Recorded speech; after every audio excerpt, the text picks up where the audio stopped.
None. Not going to happen. DJB was right. There are some alternate strategies that are interesting, that are even being explored right now. This is the next generation pre-DNSSEC fixes that are being explored.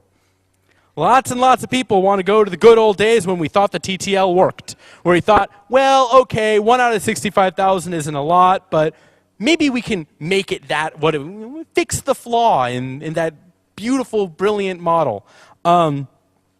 Yeah, at the point you have 15 bugs in a security technology, maybe it's time to move on to something new.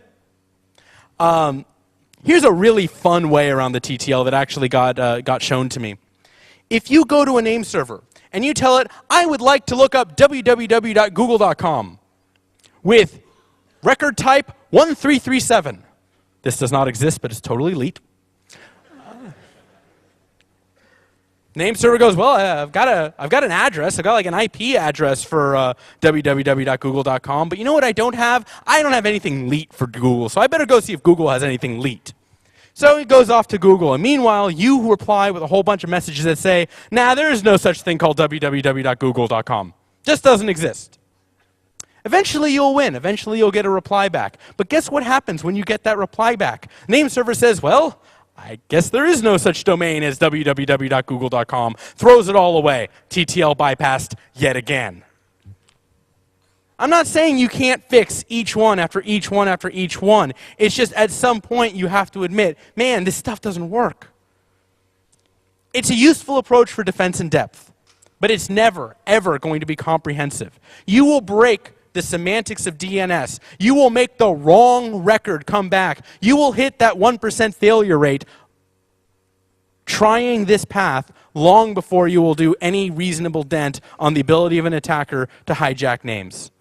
All the fixes that try to limit what you actually retrieve are all retreats back to the old TTL mechanism. They're all about, well, if we can just prevent somebody from being able to overwrite www.google.com, we'll be safe. I don't think it's going to work. It might be an interesting component, but it's not going to be the answer. There are some other tools at our disposal. DNS theoretically can operate over TCP. In reality, TCP is apparently a performance death from which there is no return. Apparently name servers really don't like it if they have a whole bunch of TCP connections. There's attack mode. This is what I was looking into a while ago. You know, attacking DNS after source port randomization is in place, after my fix. All we did, was make it 65,000 times harder to attack a name server. So all of the badness is still there, it's just 65,000 times harder. Well, you know, someone might sit there and send you billions of packets, and then, you know, you're going to fail, right? Well, billions of packets are many things. Subtle is not one of them. So I was thinking, why don't we have defenses that only come up when we know we're getting hit with billions and billions and billions of packets? But what do? What is the actual defense that we take? It's a hard question. You can't block entirely. DNS requests can be spoofed. It'd be a trivial way to go ahead and say, yeah, I don't want this name server talking to that name server anymore. And indeed, all the people who have rate limiters per IP to get around these attacks, yeah, all you do is flood with a whole bunch of requests. And you can say, yeah, you know, I really don't think that this ISP should be able to reach that bank. Which actually opens things up for a whole bunch of other attacks. There's a couple other tools that can be mixed in.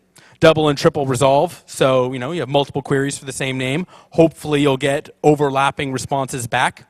So nice, hopefully. It doesn't actually happen as often in the field as you would like. You know what you don't get to do when you fix DNS? You don't get to break Facebook.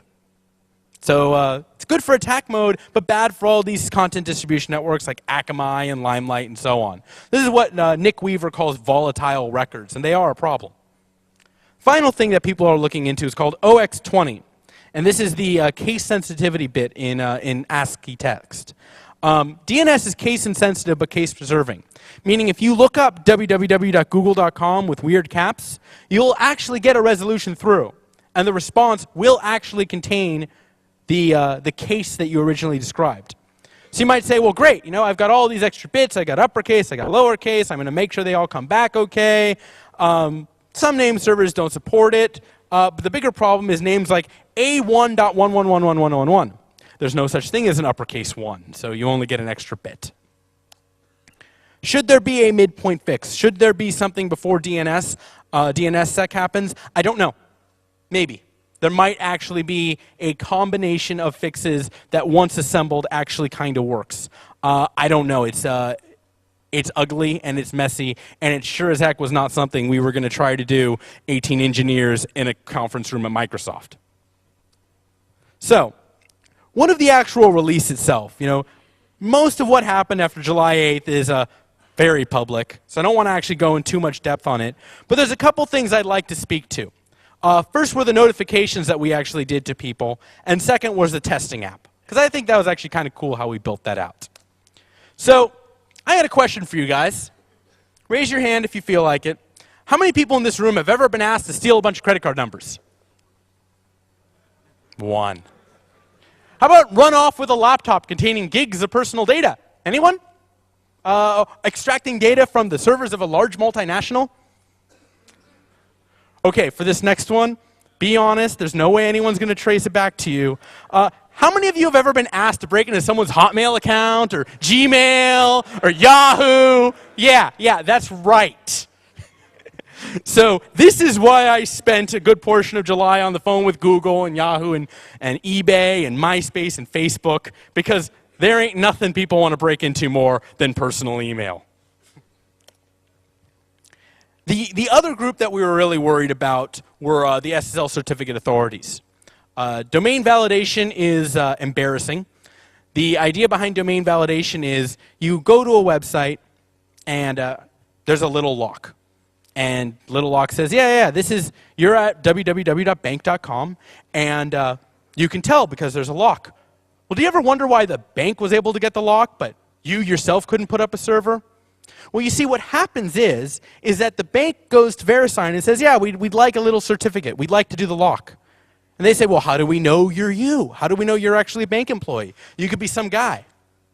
And then it's, well, why don't you send me an email? Which we own. So, Microsoft handed me a list of every single certificate authority in the world. And I spent the next month fielding phone calls from Finnish government authorities. It was awesome. So, finally, we considered auto-updaters.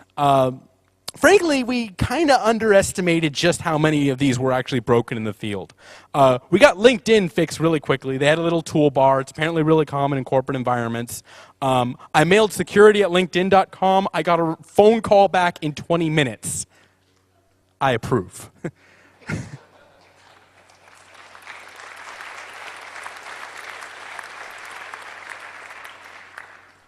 Incident.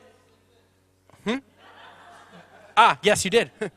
But yeah, I actually really want to point out, every company should have a security at email and have someone whose job it is to actually receive and check that mailbox. There were, I'm not going to name names, but there were companies I had to take some pretty extraordinary measures, top 10 web properties that I was on the phone with at Black Hat 17 hours before my talk to get them to fix. So security at unnamedcompany.com would have been much nicer. And yeah, Francisco Amato did a fantastic job with EvilGrade in demonstrating that we had underestimated the severity of this problem. The other thing we did, and this actually turned out far more interesting than I actually expected, was built a tester. So I am many things. I am not a web designer. That I can say is Crystal over there. And Crystal actually helped me build out this entire web interface for go online and see, is your DNS safe or not? By the way, this is the DNS for the Park Inn, and I'm happy to report the Park Inn has been patched. That's actually a rare pleasure to be able to say, I'm staying at hotels all over the place, and for some reason they're all secure. So we had this web-based tester, and there were a few, how am I doing for time, by the way? Sweet. We're doing great for time. I even have time for questions. So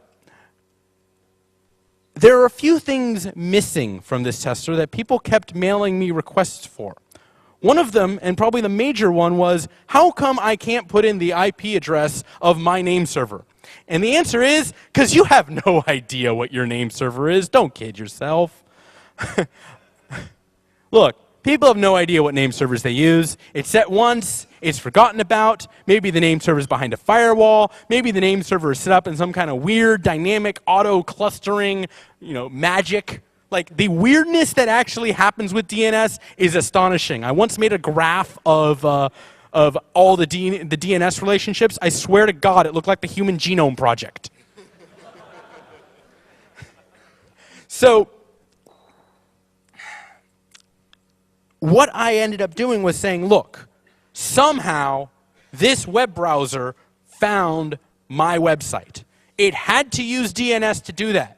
Whatever name server you use to find my website, I'm going to test that name server, and you're going to help me do it. I'm going to bounce off your browser. I'm going to have your browser do the necessary lookups. And this led to a very funny thing, actually. People said, well, if my DNS is poisoned, I might not actually be able to reach www.doxpera.com. So there's the way I can test my DNS off your IP address.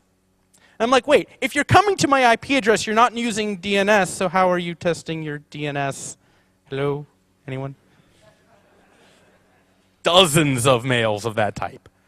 So the second reason why I had a web-based tester was I really wanted customers to be involved with this fix. One of the things you hear a lot is that there's no customer demand for security. And I think a lot of that comes down to there's no customer awareness. There's no way to know, am I vulnerable? Is this something that affects me? Is this something I should even know about to make a determination of? So I had this tester as accessible as possible. Just a simple button, click check my DNS, and it will go ahead and tell you if you're having issues or not. And customers could go ahead and protect themselves by calling their ISP and providing demand for a fix. Or they could go ahead and protect themselves by using one of the free DNS providers like OpenDNS. However the customer wants to protect themselves, and if they don't care, they do nothing. I was just looking to enable. So how the tester actually works, some technical details here. I had a little bit of fun with this. The way the tester works, you'll notice these big, huge, ugly CNAMEs that have a bunch of noise. And if you've been ever looking at them, you might have been wondering what they are. So here's the deal. In DNS, when someone asks you a question, you can reply with, I don't know, why don't you look up this other name instead? And they can come with you the other name and go, I don't know, why don't you look up this other name? And keep moving them in a loop. Well, each of these names contained inside of them, encoded in base64, what the actual IP address, port, and transaction ID that was used for the previous request. So I didn't need to store in a big database all of the previous requests that I was receiving. It was just, oh, you did a lookup with me with no information? Here, why don't you do 1? Oh, you did one with 1? Here, why don't you do 2? Here, 2, 3. Till 5. And at 5, I would actually decode all the information, dump it into somewhere where the web server could read it, and you can actually see it yourself. If you generate a random number and do get on http something.doxdns1.com/fprint/ whatever your random value was, you'll get back this text string, which was originally designed to be read over JavaScript. And it'll actually tell you, yeah, though that series of requests you did, here's when it happened. I leak my time, I'll live. It was, these were the IP addresses, this was the port, this was the transaction ID, and so on. And then through JavaScript, I'd parse that and say, okay, well, your ports didn't randomize, or your IP address was a particular IP, and so on. And that's how it worked. It was pretty straightforward. Now, there was a small bug at the beginning, which eventually had to get fixed.